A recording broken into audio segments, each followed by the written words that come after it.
장화를 신은 고양이. 오늘 읽을 책이랍니다. 안녕하세요, 써니군. 써니군도 오늘 지금 편안한 자세를 취하고 있죠? 써니군, 인사드려야지. 안녕하세요. 책먹 써니예요. 귀만 움직이지 마시고 눈 좀 떠주세요. 안녕. 안녕하세요. 옛날 어느 마을에 아버지와 세 아들이 살았습니다. 방앗간을 하는 아버지는 매일 아침 세 아들에게 말했어요. 자, 오늘도 방앗간에서 열심히 일하자꾸나. 네, 아버지. 하지만 아버지 뒤를 따르는 건 언제나 막내뿐이었어요.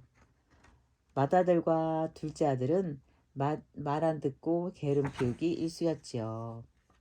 세월이 흘러 나이든 아버지는 병들어 눕게 되었어요. 너희에게 물려준 재산이라고는 방앗간과 당나귀 그리고 고양이뿐이구나. 아버지가 돌아가시자 형들은 마음대로 재산을 나누었어요. 방앗간은 맞이 내가 갖고 당나귀는 둘째가 갖기로 했다. 너에게는 고양이를 줄 테니 당장 집을 나가다오.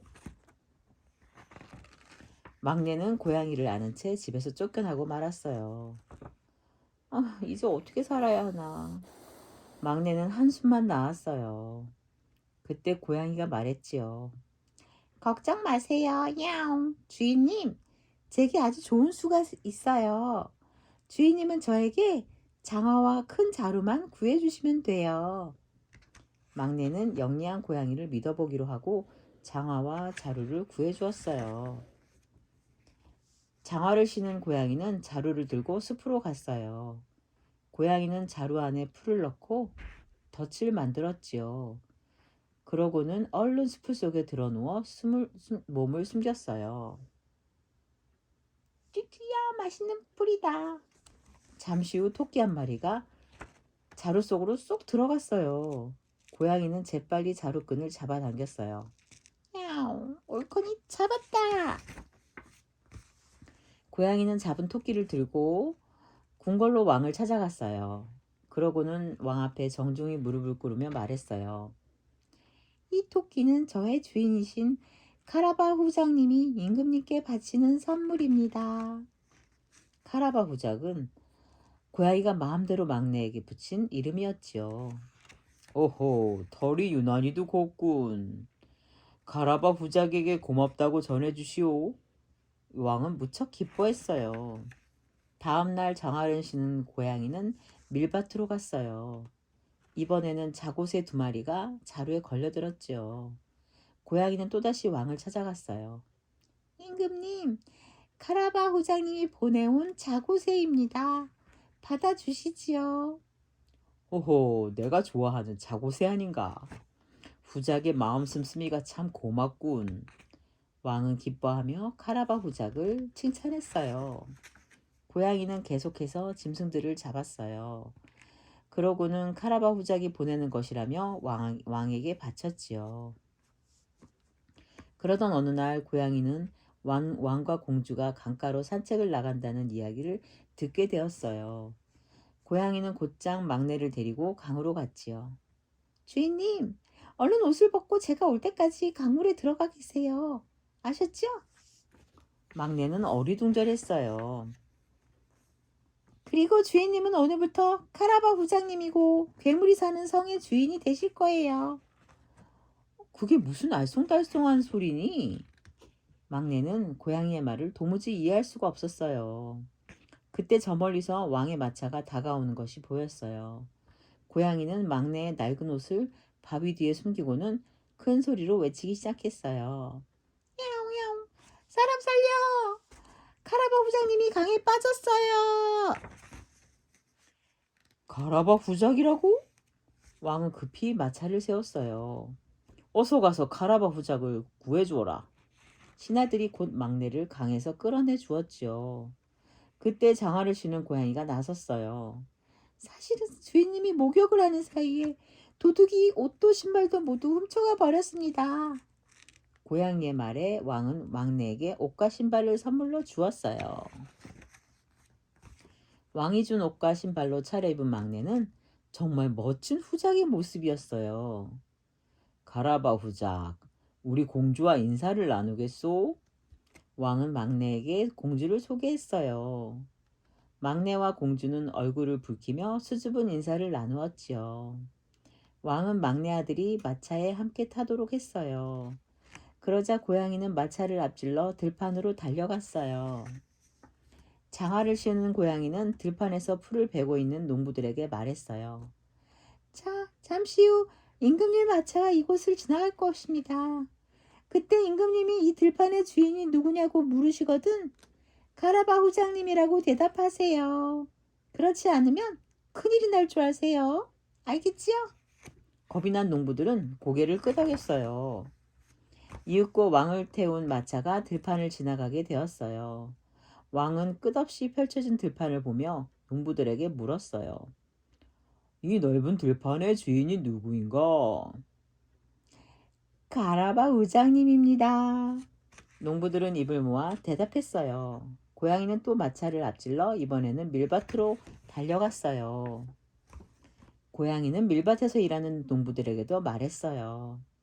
임금님이 오시거든 이 밭이 카라바 부장님의 것이라고 말하세요. 그렇게 하지 않으면 살아남지 못할 거예요.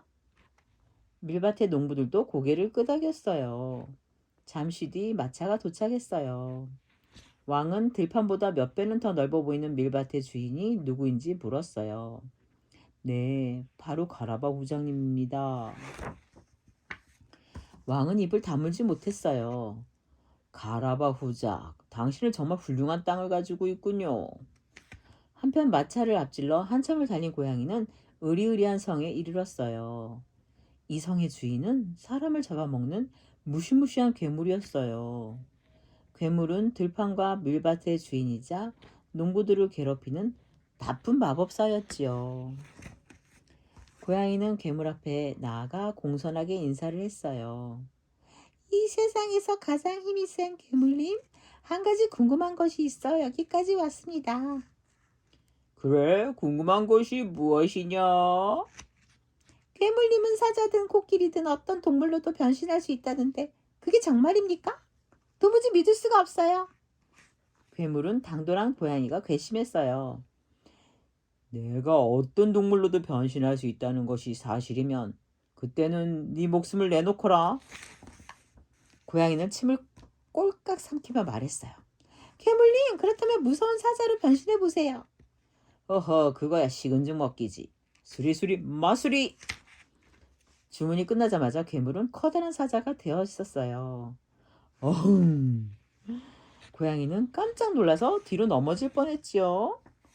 잠시 후 괴물이 본래 모습으로 돌아오자 고양이는 겨우 정신을 차렸어요. 과연 괴물님이세요.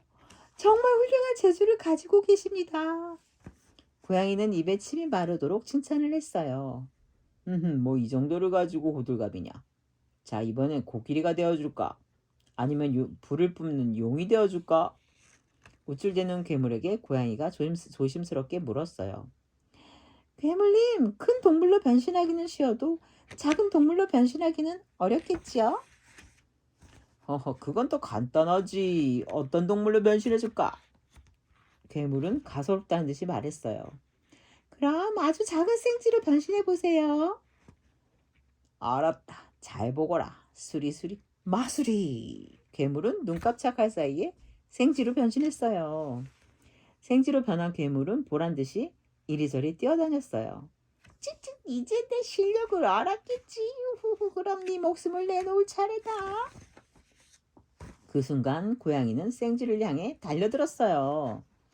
괴물님, 생쥐로 변하니 참으로 맛있어 보이는군요.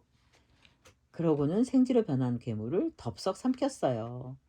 때마침 왕을 태운 마차가 괴물의 성에 도착했어요. 화려한 성을 본 왕은 성 안에 들어가 보고 싶어졌어요. 고양이는 마차 소리를 듣고 황급히 달려나갔어요. 그러고는 왕 앞에 무릎을 꿇고 공손하게 인사를 올렸어요.